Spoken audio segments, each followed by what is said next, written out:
Hey guys, welcome back to the channel. Couple of changes since the Mustang videos. I never really said it, but I did get the Mustang. That Mustang we was working on was mine. I was not feeling it at all.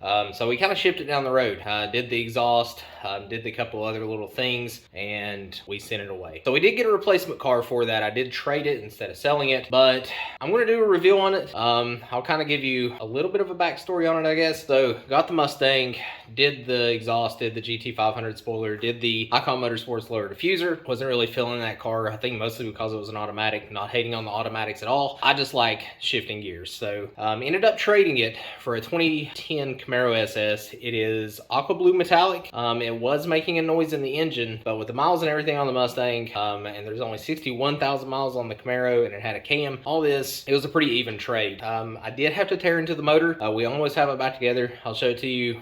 This is not a Camaro video. It's actually a Corvette video. Going to give you an update on Lucifer and install a new part. But oh yeah, and the bikes are still here. I had some people asking on Instagram if we still have the bikes. Still have the Supermoto, still have the R1. Unfortunately, there's like 8 inches of snow outside right now in West Virginia, so can't really do a whole lot with that. Did get the side-by-side back. The Can-Am that you've seen a couple years ago, actually, we do have that back as well. As weird change of events. And I haven't even showed you the truck that I got. I will do videos on all of those. I've been slacking. 2022, I'm not going to slack. I've been rambling already. Let me go ahead and show you the Camaro. So this is the Camaro. It's a 2010 Camaro SS. Actually broke that bumper tab getting it off the trailer, but it is in very, very good shape. Like I said, it had a cam and supporting mods. Did drop a lifter, caused some damage. Did LS7 lifters. BTR stage 4 cam, which was in it.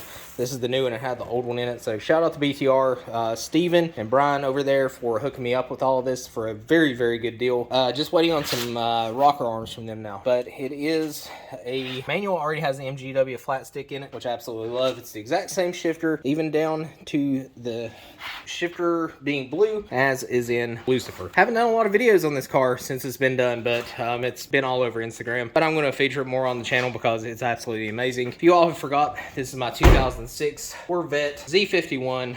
It is an LS2. Took this from Daytona Sunset Orange Metallic. Did a wide body, all of the other stuff. Innovative Auto Creations C6.5 wing. We did the RK Sport Whipple cow hood, Morimoto C7 style headlights from Vet Lights side markers, and Vet Light tail lights. So we did get kind of everything completed. It didn't really do a whole lot with it on the channel. I didn't actually drive it that much this year for whatever reason, but this year coming 2022, we're going to do a lot of stuff with both cars. But the video we're going to do today is we're going to replace this BBK intake with a Vararam snake charter. When I got this car tuned, it does have a BTR stage 3 cam, long tubes, fast 102 LSXR intake, stuff like that. But the tuner told me that that cold air intake was inhibiting me. One, because it's terrible. Two, it soaks because it is metal, and it actually dynoed 420 with that intake, and then when they put the bell on it, it actually picked up 10 horsepower. So we're going to go with a plastic intake that sets down in the bumper. Kind of a pain to install from what I understand, but it should help this car pick up, especially top end, when it gets that ram air effect and everything going.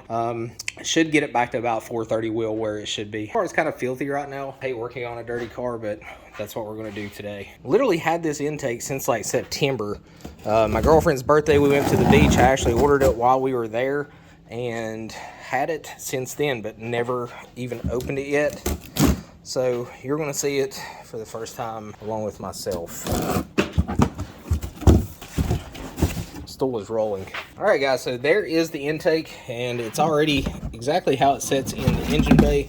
That's going to fall off. So as you can see, the design, it sets exactly like that and goes down into the front bumper. And as you can see, it's going to have a lot more induction than what this one does.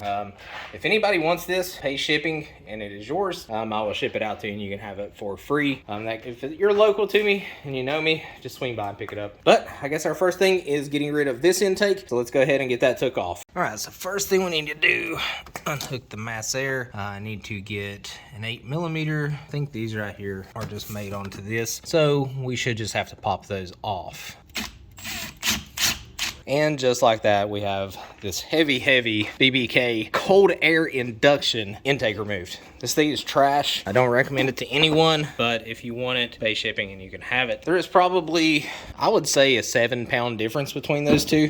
So we're even gonna get some weight savings. So a little added benefit is what it is. So we need to pop this cover off, and then we have to do some cutting on this piece. I think they give you a template, but I'm gonna get this area cleaned up. Like I said, I hate working on a dirty car. So as it turns out, this wasn't bolted in when I was rebuilding the car. I never took this out, so I never really paid attention. Also, whatever this plug is, I assume it's probably an ambient air temperature, is also not plugged in. But anyway, this came out very easy. I can't tell you how to actually take it out because mine wasn't bolted in, but it appears there's either some bolts or clips at the bottom on each side, and maybe a little tab on each side as well. But this is the piece we have to cut. So they do include a template. So I'm gonna tape that template onto this, and then we'll get the cutting. So here is the template. I just cut it out and traced it onto the airbox. Sharpie, kind of get the lines. So shouldn't be much of a problem to cut out. I'm gonna use my Dremel to get it started. I'm gonna heat it up and just use my shears so I get clean cuts. And I'll show you what it looks like after I get it cut. All right, so here it is after we cut it out from the template. Let me toss this down. That is kind of the general shape that you were going for. Like I said, I used a Dremel. I ended up using a Dremel just on the whole daggone thing. They say just to take like a box knife and cut it out, but the Dremel kind of made quick work of it. So if I have to do any adjustment, I will. But it does come with a seal that goes around that, so it kind of cleans up the edges anyway. So I'm gonna stick this in there and see if this works. If not, we're gonna do some more cutting. All right, so we got the, whatever you call this, I guess radiator shroud. I don't know what it's called. Anyway, it's pushed back down in there. Don't have it bolted in at the bottom yet, but I am going to bolt it back in. But next is installing the lower airbox cover, and it pretty much just slides in. I believe goes right into those holes. I will update you as soon as I get that on. So that is how it does it. I don't know if you can see that, but those little grommets that come right through here and here set right into the frame, and those are expandable little plugs. So you turn that, they say 12 times, and it also gives you a little bit of adjustment up and down. As you can see, you do have a little bit of adjustment there that will let you kind of bring the airbox up. So the next thing we are going to do, I believe, is install this upper part of the box. It does come with your new boot. Actually, what we'll do now, it comes with this little trim that you can put around that exposed part, and we will kind of clean that up. So that stuff is better in thought, but I did have to cut it several times because it just will not bend around these corners, but that'll keep it from squeaking because it does have these rubber edges. So I just cut a piece for there, a piece for there, a piece for there, a piece for there, and a piece for over there, because the upper air box is going to cover most of that anyway. So I just didn't want it laying up against that squeaking. So it does have that rubber edge, should take care of that. So now we can install the upper part of the intake. All right, guys, so that is finally installed. Total install time probably about an hour.